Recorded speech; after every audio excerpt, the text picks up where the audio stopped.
Oh, let the fun begin. Or is it let the ass-kicking begin? If you ask Josh Young, it's one and the same. It's baseball season, and we've got a slogan. That's all coming up next on the DLLS Rangers podcast.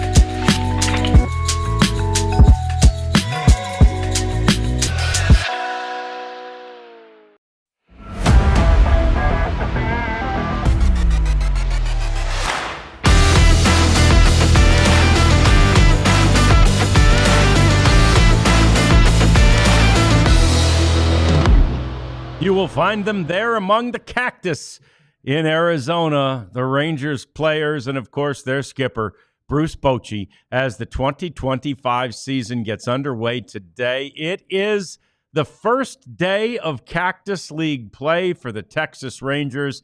They play their camp buddies, the Kansas City Royals. In fact, the Royals, with whom the Rangers share that camp in Surprise, Arizona, are the home team today, and the game is just now starting. Our Jeff Wilson is there as they've just finished the national anthem, and they're ready to play ball, Jeff. They are. We got some salt and pepper, I think, playing in the background, trying to fire up the crowd. It's a decent crowd. Not a sellout. Those don't happen usually until spring break or if the Cubs are in town. The Giants or the Diamondbacks, but nevertheless, baseball is about to be played. Royals, like you said, John, are the home team, so they'll be on the field first before Nathan Eovaldi goes in the bottom of the inning, and get to see some pretty good hitters right off the bat too from the Rangers. Yeah, it's pretty cool. When we saw the lineup, you see some very familiar faces at the top of the lineup: Marcus Semien, and then of course Corey Seager, and then Josh Young, and all guys. Adolis Garcia follows that. Then we start with some of the new faces, but I suppose one of the, and we're going to have a whole segment about Marcus here in a minute. But one of the questions was, would Marcus be the leadoff hitter this season? And at least in Game 1, he is. I think he'll be the leadoff hitter until somebody. Shows otherwise, that they can do it better. And, we talked about it a lot today, and again, some we can talk about later with Marcus. But right now, the other candidates aren't very viable. So Marcus is the guy the Rangers are expecting to bounce back from last season, and be on base ahead of Corey Seager, and in this instance today, Josh Young. We'll see about who bats third when the season gets around. I think Wyatt Langford has a chance to do that too. But Wyatt's a little bit infirmed right now. He has a mild strain of his left oblique. MRI confirmed the injury yesterday, and so the Rangers are going to take it really easy with him. He's not going to do anything for 5 to 7 days, and then they'll reevaluate and let him start up again if he's good to go. The silver lining is that it's happened early enough in camp that the Rangers expect Wyatt to be in the opening day lineup. He's got plenty of time to get healed up and get bats and be ready to go for March 27th against the Red Sox. Yeah, that's, of course, the first thing that Bruce Bochy wanted to get out there when the announcement of this injury was made, is that Wyatt Langford, it is expected, will be available for opening day. No doubt, though, it's a bit of a frustration, and it's what we've talked about a lot as we prepare for this, and that is things happen during spring training. And as Jeff said at the very beginning in one of the columns he wrote, don't panic. Right now, this is a 5 to 7 day thing. That said, Jeff, you have to keep a close eye on it, mindful of TR's warning to all young writers about injuries. That's right. Yeah, no, never underestimate an injury. And he's right. You can't. Last year, I guess obliques are fresh on people's mind because the Rangers have had a few lately. And last year, Nathaniel Lowe was injured, an oblique injury. in spring training. But that was 2 weeks into games. That happened on March 8th, and the Rangers opened the season on the 26th, and they knew that he wouldn't be ready for opening day. And then it was just playing catch up, and Nathaniel Lowe did not have a great first half because he didn't get the reps he needed in spring training. So they don't have that fear with Wyatt, at least not yet. Um, he's young, and the injury he did have last year, he showed that he was a quick healer. So we'll see what happens. But yeah, don't be surprised if this lingers a little bit. TR warned you. Yeah, no doubt. Rarities asks a good question, and it's one that's always asked of the manager whenever we see, all through the season, when we see like a Evan Carter not in the lineup, and I assume there's nothing to that, or we'd know, right? Yeah, no. In spring training, you probably don't need to pay attention to the lineups, until the last week. Players don't play every day. They have a responsibility, the managers do, to field teams that are filled with some semblance of lineup regulars. I think you have to have four. MLB rules require four for all games. So tomorrow's lineup will be a little bit watered down. I don't think Corey Seager is going to play, for instance, but Evan Carter is going to be at leadoff tomorrow. Also, don't read anything into that. Josh Smith is going to play tomorrow. Kyle Higashioka is going to play tomorrow. So, some of the guys who are going to be you're going to be very familiar with during the regular season are going to be in there tomorrow, while the regular guys like Simeon and Seager play today. Yeah, and it's funny when you mention that, that these guys will be there tomorrow. That sort of speaks to the depth that this Rangers team has, which is a very necessary thing to have for any major league team, especially if you want to compete at the highest level, what these Rangers do. Correct. And I just I was talking with Bill Coates out there in Tyler earlier this week, and he was talking about a conversation he had with our buddy Dave Raymond. The Rangers have a chance, Dave said, to have 8 guys with 10 home runs, and I think you could go a little bit further than that. I mean, Higashioka hit 17 last year. If he's the 10th guy, or whoever the second catcher is, I mean, you got a chance. So to your point, it is a deep lineup, at least on paper. So if somebody is injured, well, you have a chance to have a pretty good replacement there. If Leody Taveras ends up being the fourth outfielder, and somebody's hurt, well, Leody can step right in. Yeah, no doubt. I mean, Leody Taveras, if that's your backup outfielder, and then you've got Josh Smith and Ezekiel Duran, and because of that, Bruce Bochy has already said they don't feel like they need to put Jock Peterson into that outfield rotation. This is a guy who has played very little first base throughout his career. He's played more in the outfield, but they don't need him out there. So they're asking Jock Peterson now to work on his skills at first base. He's all too happy to do that. And again, most days, most nights, Jock Peterson's going to be the designated hitter. Correct. And I think that, if you want to go down the outfield depth chart, Dustin Harris is a heck of an option. He's an athletic guy, a left-handed hitter with power. He showed well last year in his brief appearance there at the end of the season. But it's time for Dustin Harris to be a big leaguer, I think. And no, there aren't a lot of opportunities, but there's depth beyond the guys you expect to be on the roster. And some of them are younger. Some of them are guys who are in camp who have been kind of the 4A player, if you will, the guys who've been great at AAA but haven't figured it out in the majors.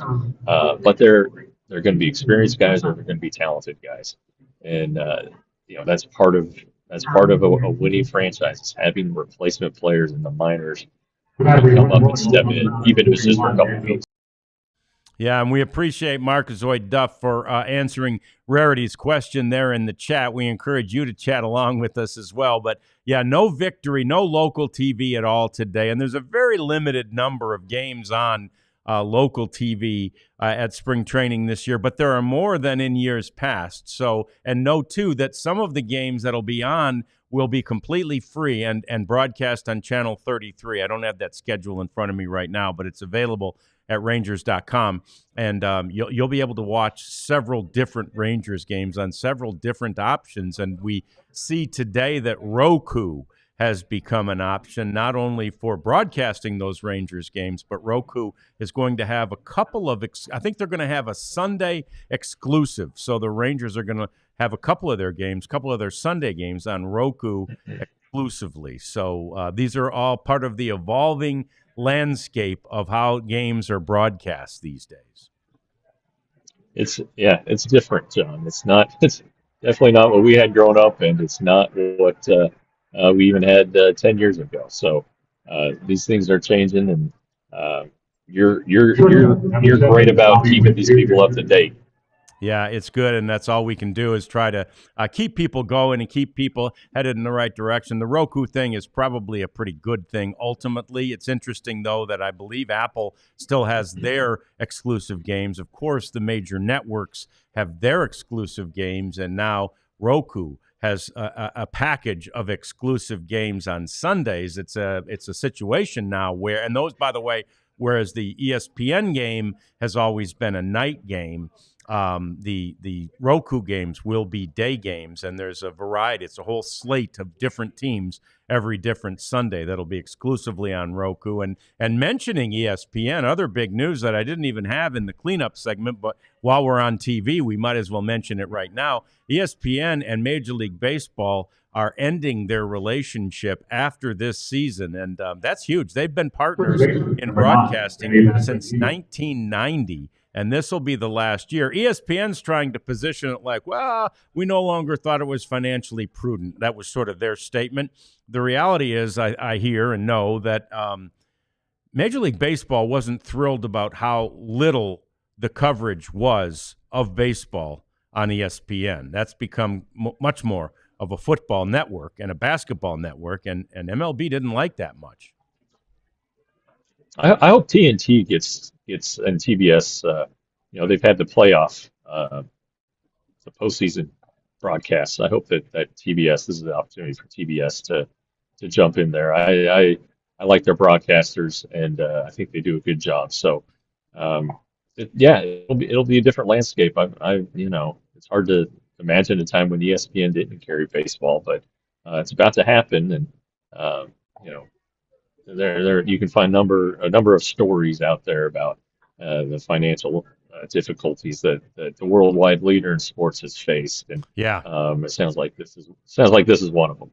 Yeah, and I believe that this is one of those cases, I'm sure, where two things can be true, and one of them is baseball's expensive to broadcast, and one of them is that Major League Baseball wasn't satisfied with the fact that some of the shoulder programming, they call it, about MLB had been taken off of ESPN, whether that was a financial decision or not. The folks at Major League Baseball weren't thrilled about that. And so we'll go on this year as normal. And to Jeff's point about a TBS or a TNT, let's recall they're losing the NBA after this year. So they'll have the money to spend that they've been spending on NBA rights, and they will have opportunity, right? Because, again, what they broadcast now on the NBA games, of course, is largely night games.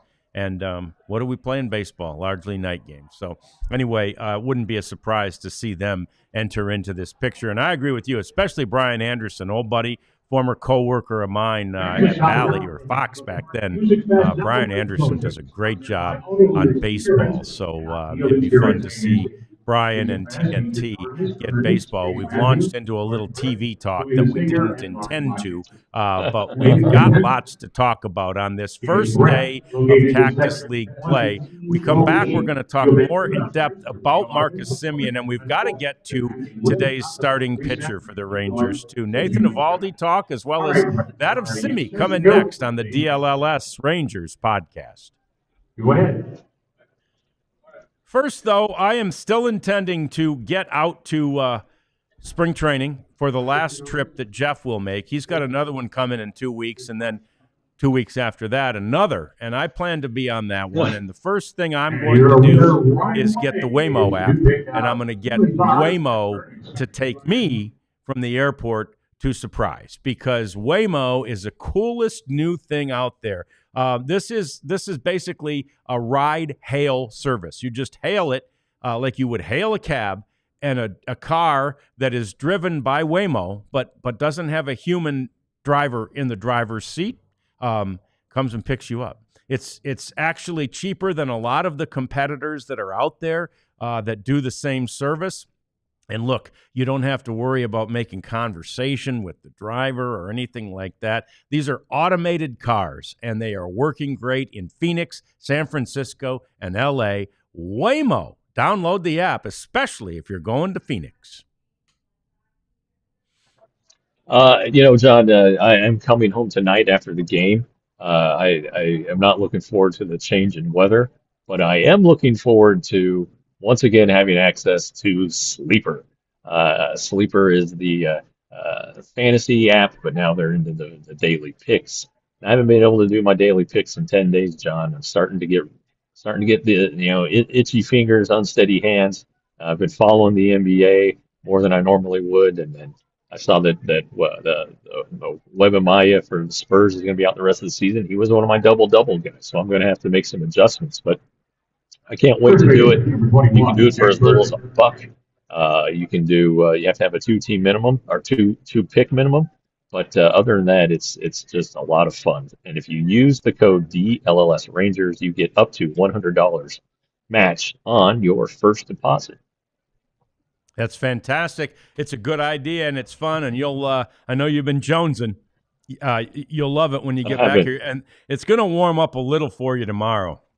You've missed the worst of it, and then it'll be in the 70s next week. So we're going to give you credit for bringing the nice weather. By Monday, it's going to be in the 70s. So thank goodness. Well, I try to do what I can for you guys. Yeah, I appreciate that. Throw that in the suitcase and bring it on back.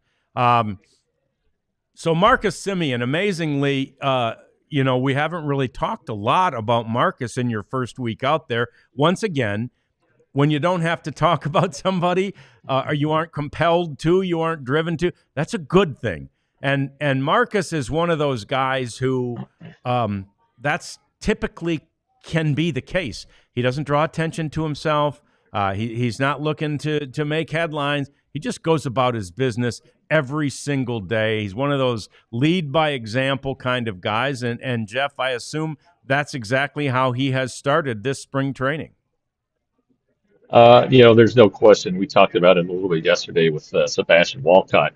I don't think it's any mistake that Sebastian Walcott's locker is right next to Marcus Semien's locker. The Rangers want their young stud to learn how to go about being a big leaguer, and there's nobody better, at least on the position player side, than Marcus Semien, who does the same thing, gets ready the same way every day, whether he's playing or not. Of course, he usually is playing, almost always is playing, and you just don't, as a writer, you don't have to worry about him. You do worry when he struggles, and you want to talk to him about that. You want to talk about him when he flourishes, and his answers are generally deflected either way.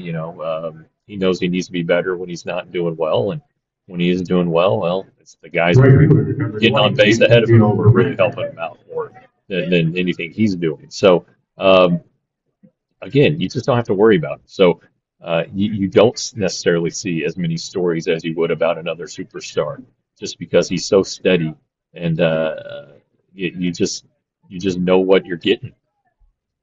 Yeah, it's true, and it's so fun to watch him because especially if you get a chance to come, for example, early to a game, if you get to go to batting practice, just keep an eye on Marcus Semien, because he basically goes through the same routine every day. It doesn't mean he's not having fun with his teammates, and it doesn't mean that this is like drudgery work. It's just very similar every single day. It's a routine, just like all of us get into, certainly for our jobs or for school or for whatever we might be taking part in right now.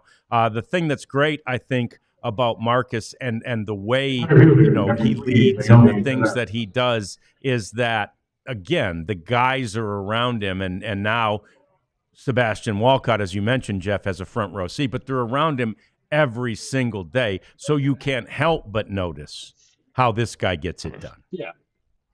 Yeah, well, and if you're around the team and you might be feeling sore one day and don't want to go out and take grounders. Well, Marcus Simeon feels sore, and guess what? He's out there taking grounders. So do you want to not do what the best, one of the best players on the team is doing? Marcus knows who he is. He knows he's good, um, and he doesn't take days off. He doesn't take it for granted. So why should somebody like, just in his example, not saying this has happened, but somebody like Justin Foskey, well, gosh, if my leg is sore. Well, Marcus has got everything sore, and he's still out there doing his job and going through his routine. So a player in that situation will feel like he needs to do the same, and that's a good thing to have. And it teaches guys what it takes to win and what it takes to be the best. And Marcus Simeon believes in this uh, routine of his. He believes that hard work is what gets him to the top and has made him a player making $25 million a year. And he wants to stay there. He is driven to be a winner and to be great. And other guys can see that just by watching him work. Yeah, and it's great. Marcus, when he was first, well, maybe on one of the very first caravan stops in the off season, he was asked about the acquisition of Jock Peterson, and right away he brought up like this is a guy who can help us galvanize the clubhouse, acknowledging that he and Corey aren't necessarily that guy. That's just not their personality, right? And so you get a guy in there, and now as you wrote in your article, and we talked a little bit about yesterday, Josh Young feels like it's time for him to assume some of those duties too, and he's going to be fun and funny and say things like we're going to have fun kicking everybody's ass and those types of things. So yeah, as long as you have those guys, it seems Marcus Simeon and Corey Seager are happy, and they'll continue to go about their business in the way that they do. Yeah, I always think about guys like that early on in Goodfellas when Ray Liotta is the kid and he's introducing the movie watchers to the whole family, and they finally come with Polly, who's the boss, and he says Polly doesn't move faster than anybody, but everybody listened to him. It's just kind of like the old E.F. Hutton thing. When Marcus speaks, people listen, and he doesn't have to be that guy. He doesn't have to be the flamboyant guy. That's just who he is. But he has a presence in that conference. Make no mistake. Yeah, one of the things we talked to Bruce Bochy about during the off season was the reluctance that Marcus always has to be out of the lineup. He never wants to be out of the lineup. This is a guy who, basically has played more than almost anybody in Major League Baseball over the course of the last 4 years. And so it's not easy to get him out of that daily lineup, off that, that daily batting order. And so it's certainly going to be one of the challenges for Boch this year because, again, Father Time, as we say, is undefeated. And regardless of, how hard he works and what he does, Jeff, Marcus Simeon's a little bit older. And as we get a little bit older, your body just can't quite do those same things. I doubt there's been much talk of this yet, but has there been any talk about, trying to get Marcus some more rest this year? No, it was another off-season thing, and Yeah. Really, Bruce Bochy kind of has backed away from it a little bit. I think last year there were a couple instances where he needed it after the collision with Adolis Garcia. It was on a Saturday night, and the Rangers played a day game the next day. Adolis Garcia, the hulking physique and all of that, was not in the lineup, but Marcus Simeon was. So, and Marcus kind of slumped a little bit and was hurting and trying to play through it. And Bochy finally said, "All right, Marcus, you're getting a day here." And he doesn't like it. Marcus does not like it, but sometimes you have to take control away from the player. I mean, Bruce Bochy does get to write the lineup card. I don't think Marcus Simeon. That's not lost on Marcus Simeon. He will object when he's not in the lineup, but it probably does need to happen on occasion more so. I mean, there's nothing wrong with you're playing 155 of 162 games. You're still, a huge component of the team, obviously. So I think though, if Marcus feels good and the numbers and the production, agree with that. I think he'll continue to play. I think if he's dealing with something that we may never hear about, maybe he hits a base weird, dives for a ball and kind of bruises his ribs or something, then maybe you'll see him get a day. It'll probably be timed with another off day, the following day, a team off day, so they can get the 2 days off of missing just one game.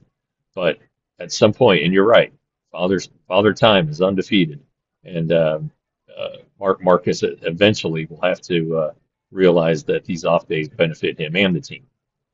Yeah, no doubt. And when you were talking, we mentioned it briefly in the first segment about Marcus being the leadoff man today, and that he will be basically until let's just say it, Evan Carter or somebody else proves that they would be better at that position, right? I mean, that's essentially what we're saying. 100%. And that's always been the thought that Evan Carter, full count Carter, is going to be the leadoff hitter. He does a lot of the things that Marcus does. He hits home runs, can hit for average from the leadoff spot.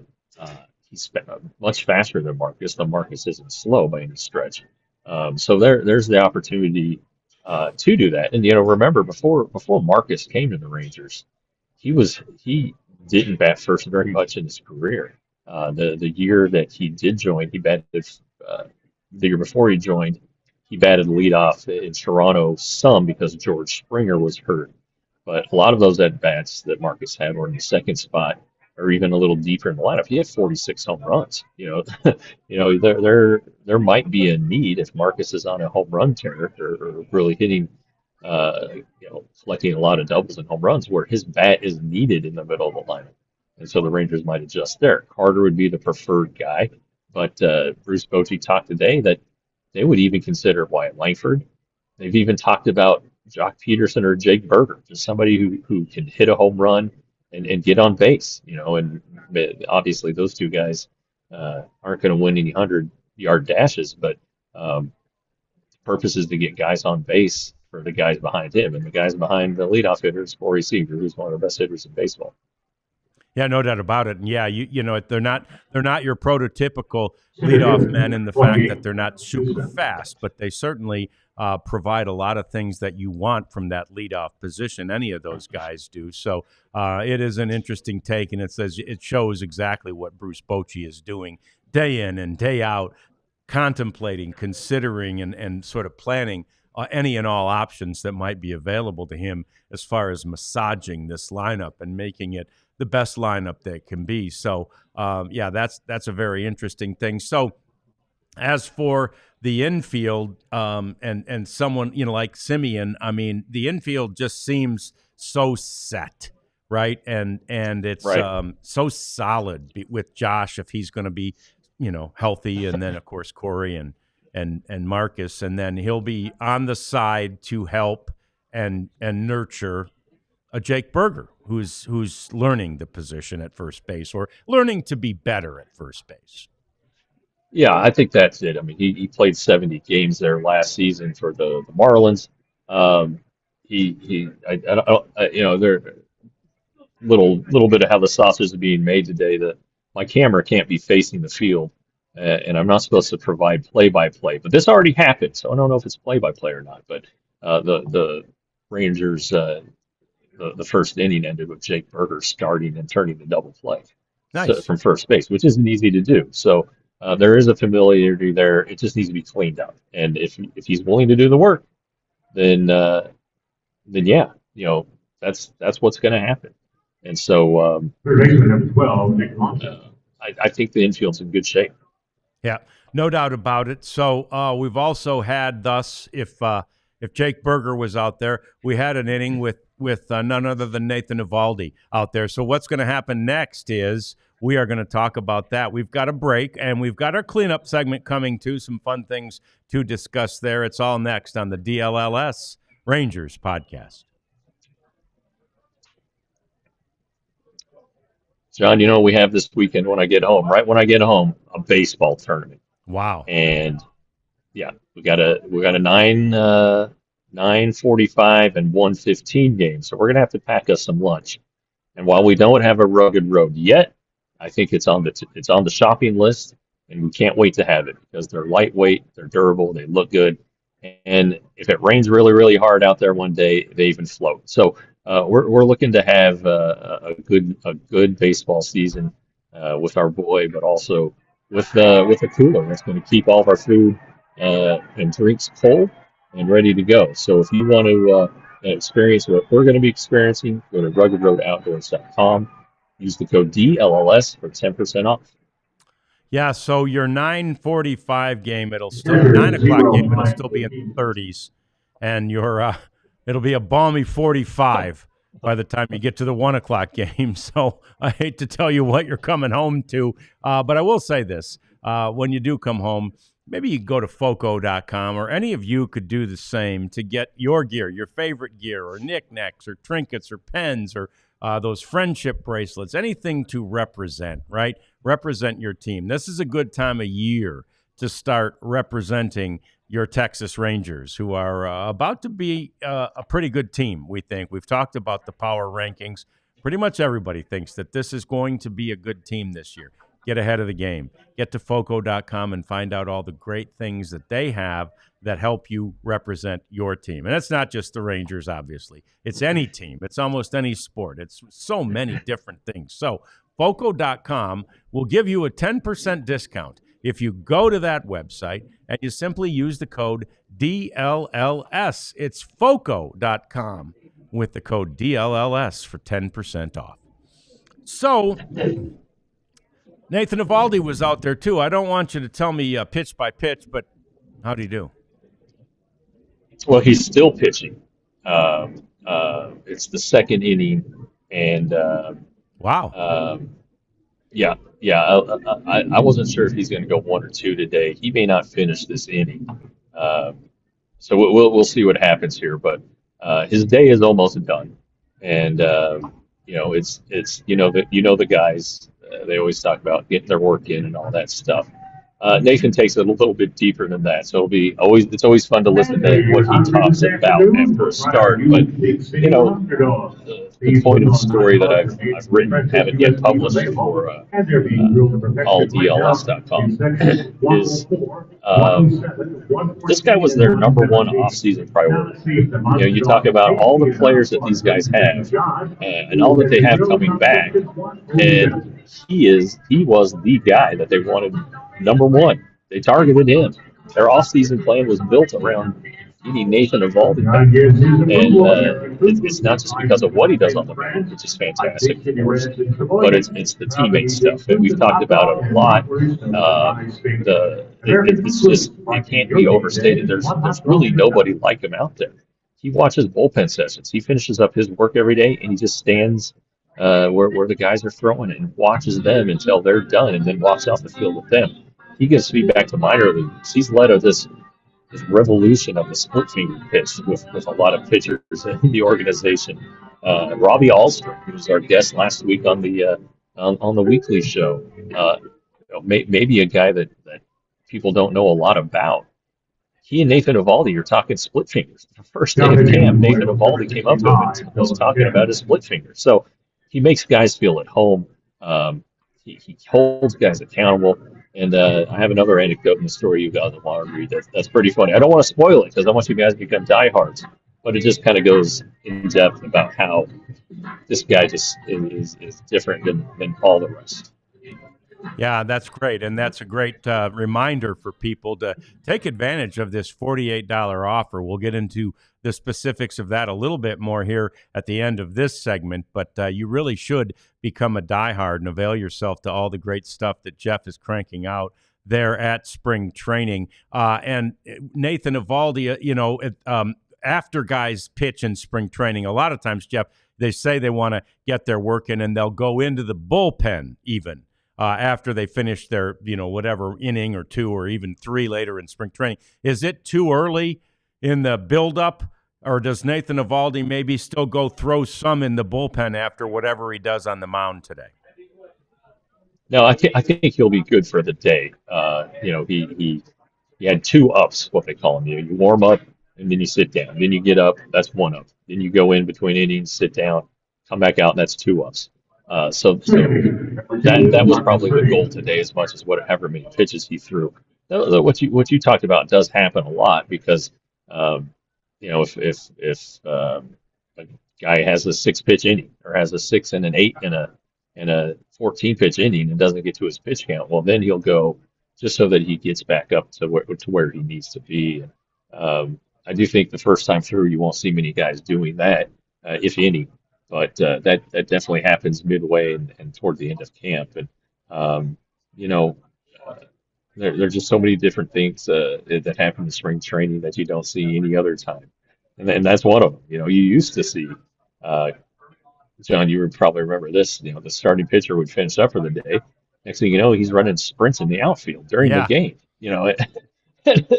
Just kind of weird stuff like that. Now these facilities have extra fields and plenty of space to go do that stuff elsewhere. But a lot of things that happen in spring training, you just don't see anywhere else.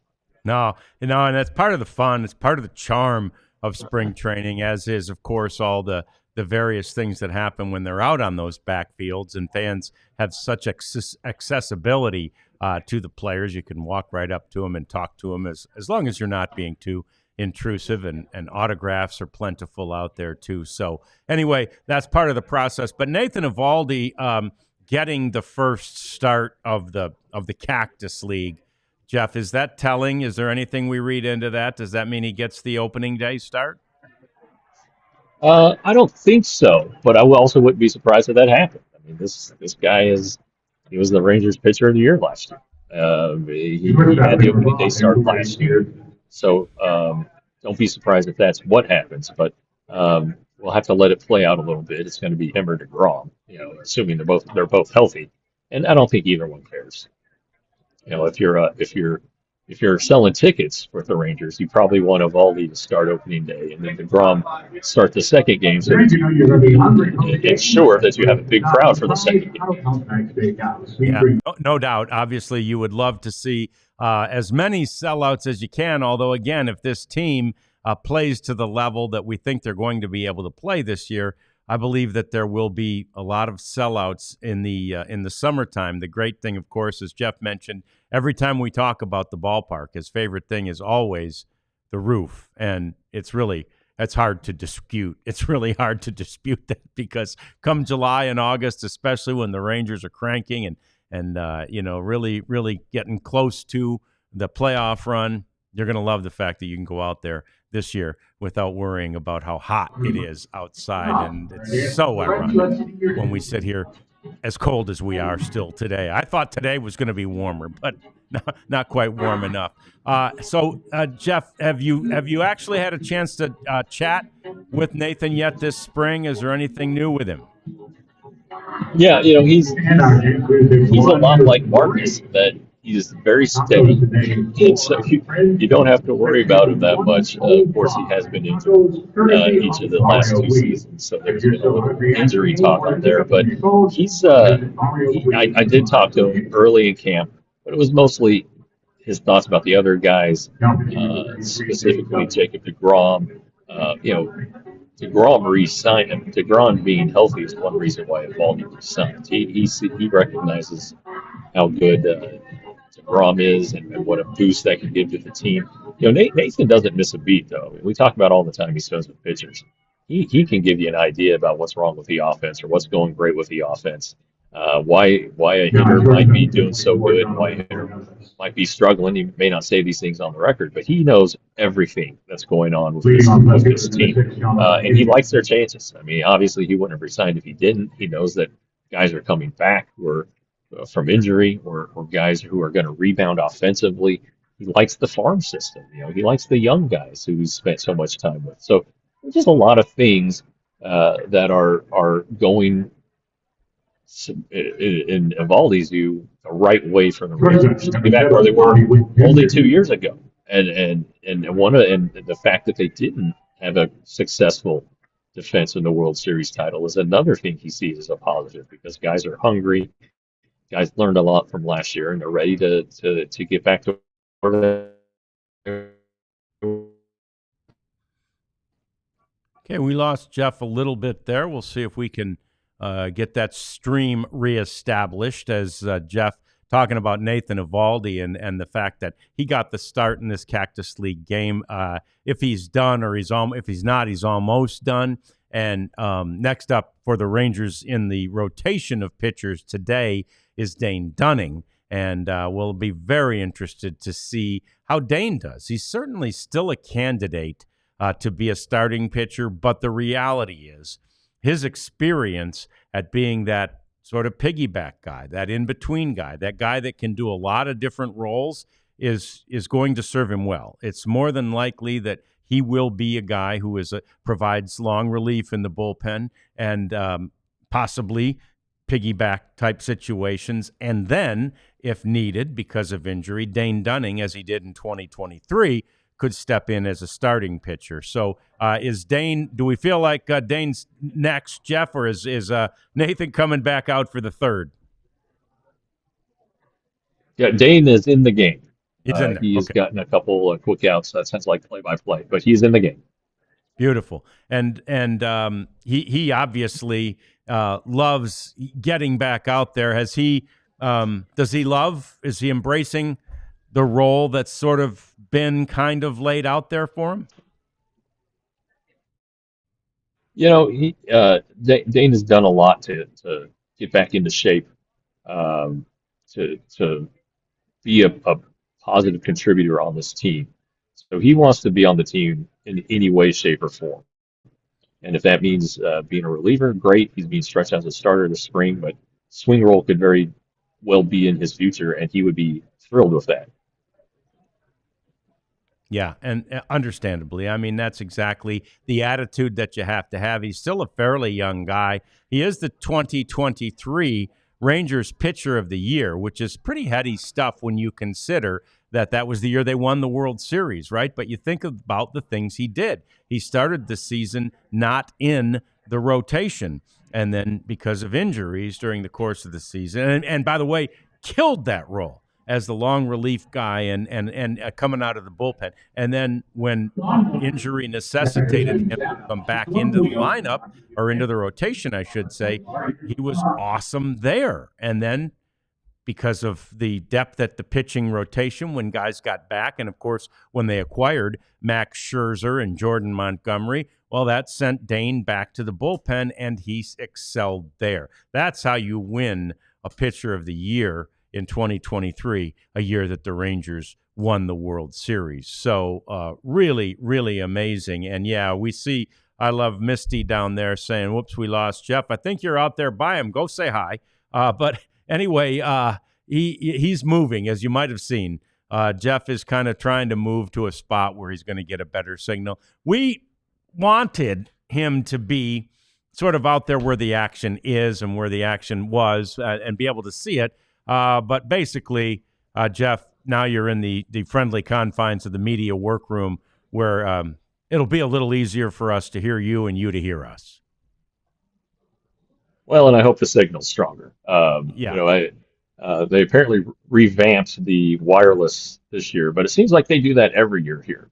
Every year we come in and hear, the wireless is going to be so much stronger. Now, in fairness, I was outdoors, so maybe I was a little bit too far away, but it held out pretty good. I thought we got some good atmosphere, some good crowd sounds, and Agreed. Loved it. got the sense that you're at a ball game. Yep. But yeah, this is the media workroom, and let me tell you, it is really well designed. Lots of decor in here too. Nice white walls. When TR was on the beat, he wanted to dress it up a little bit, and so he would print out old baseball pictures and tape them up. But they tore those down a few years ago after he retired. But he has some great pictures. So anyway, and nobody's in here. All the media is either in the press box or on the field. Channel 5 is here with Pat Doney, and our old buddy Jeff Irwin's here, John. Oh, good. And they're leaving tonight too. They're just a quick in and out, but nobody's in here. They were in here when I came down from the press box, and so I was thinking, well, out of courtesy to them, let me go see if outdoor works too, and it did, but something haywire happened. So I am glad to be in the media workroom talking to you guys. Yeah, and it's great because we did get that atmosphere. It worked, and you were quick to rectify it when things got bad.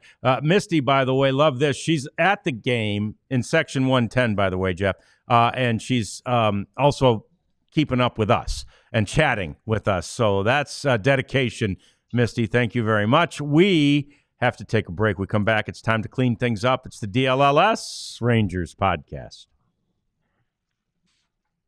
And they are beginning to pass out the St. Paddy's Day shirts, Jeff. The one on the left that's on the screen there, the one screen left is the one you're getting.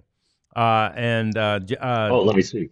Yeah, the skipper didn't have one for me yet, but I'm going to be getting one too, and they're great. They're fun, they're festive, and they're very appropriate for the season because St. Patrick's Day is coming up. Skipper ordered a couple for himself just off of the website, and he said they came like that. There's only one of them. Apparently, there's a shamrock with horns that you want to steer clear of because they have to make those. But the other four that they have are all pre-printed, and they're coming to you quickly. They're coming in hot. So get yourself a shirt, a St. Paddy's Day shirt, or any of our other ones that are on there. They're really cool. And, we'd love to see you wear those, like if you bump into Jeff out there or if you bump into us anywhere in the DFW area. Store.allcitynetwork.com for our merchandise. And again, if you become a diehard for this $48 spring training special, you get a T-shirt. You can get the spring training T-shirt. John and I had a meeting on Wednesday with our company designers about some possibilities, some themes, some ideas to have some new Rangers merch coming out, and we threw out a bunch of ideas and curious to see what comes of that. We also want to have some die-hard parties out at the ballpark, if you will, some live watch-alongs. Well, you get 20% off of those when you're a die-hard. So look, it's just, you got to do it. It's not just Ranger stuff. It's from all the teams you love in our area, more colleges and the Wings and possibly FC Dallas coming soon. So go to allcity.com and join and become a diehard today, or scan that QR code, $48. Yes, we appreciate you doing that. Let's clean things up with breaking news. Big historical event in baseball, Jeff. That is the statement from Hal Steinbrenner that after 47 or 49 years of prohibiting facial hair, the New York Yankees have changed course, and they say, as long as you are keeping it trimmed up and looking good, you are allowed as a baseball player wearing pinstripes to have facial hair. How about that? Yeah, I got here early this morning. It was me and Jared Sandler in here, and I had seen the news coming in, or don't want to intimate that I was on my phone looking at Twitter. So I saw it before I left my Airbnb, and all of a sudden Jared goes, "Oh my God!" And I was like, "What? What happened?" He's like, "The Yankees are allowing beards now." I was like, "Oh yeah, that's old news." But it is a big deal, and I'm going to be curious to see, though, the definitions. What's acceptable, what isn't. I don't think you're going to see John Gray out there. I don't think that's fits the Yankee motif. But I think that some stubble, a nice tight beard, maybe one that is a nice design and well kept down below the chin. But I don't think Dallas Keuchel and Charlie Blackmon would be accepted, but I think that maybe Matt Carpenter from a few years ago might be okay, and so we'll see how it pans out. But I guess Steinbrenner George was the one who instituted that rule, and maybe he did it at the time when hippies were going crazy, and didn't want any hippies on his team looking nuts. So I guess we'll see how this plays out. But yeah, it's about time they caught up to the times. Yeah, and that's exactly what it was. The 50s, certainly 40s, 50s, and even the conservative people in the 60s, a la Steinbrenner, George, that is, were, very clean cut. I think the Prophet and I were talking about, Prophet's bearded, by the way. And we were talking about it beforehand. And I think, way before that, it was hard to shave. And then all of a sudden technology made it easy to shave. And for years, guys were just like, shave, clean shaven. This is cool. This is easy. And then all of a sudden the hippies said, half the establishment, we're going to grow long hair and beards. And Steinbrenner didn't want it. And then famously, when he implemented this, Lou Piniella was still playing for the Yankees at the time. And Lou comes into the office and he says, George, Jesus had a beard and long hair. And they were at spring training, and Steinbrenner points out the window and he says, Lou, you see that pond out there? When you can walk across that pond on top of the water, I'll let you have a beard and long hair. So that's how dedicated George was to this, and Hal has stuck with it for all these years. And I imagine that he didn't say the words "No Duck Dynasty beards" in there, but it's kind of what he's thinking. Yeah. I believe. Yeah, for sure. Yeah, that's fun though. Good. That's a good storyline. Yeah, not bad. I don't mind that a bit. And by the way, the Rangers social media people had something on Twitter coincidentally today, because they had to have prepared it a different day, but they were asking they were asking the players which player had the best mustache. And I think that the hands down favorite ultimately was John Gray. But I believe that's more than just the mustache. I mean, like Tony Beasley was one of the ones they interviewed with the tiny microphone. And Bees was like, the flowing hair and the beard that matches, right? So that's the whole look. But it's a pretty consistent look. I wonder, because he hasn't shaved or cut his hair since prior to the 2023 World Series. So is he going to grow it until they win another one? Is that it? Geez, that's a tough call. I don't know. The guy we talked about yesterday, Nestor Cortez, he sports a pretty dandy mustache, and Raleigh Fingers probably has the all-time best. But No doubt. you just don't see a lot of straight stashes anymore. And the Rangers visiting clubhouse manager Mason McKenna, he's here. He's sporting a stash, and he's getting a pretty good ribbing for it. But there are a lot of guys, and this thing is also, these things are cyclical style, I guess. There was, I don't know, just before COVID, there were a couple years there where it was the bald head and the big beard, or a beard, and that's gone away. And now it's like a kind of a conservative haircut and a tight beard. I swear to God, there are 4 or 5 guys in spring training right now. I can't tell the difference. Right. I really, if you put a gun to my head, I wouldn't be able to tell them all apart. So you can lose track of guys, but Marcus Semien has a good solid look with what he has going on.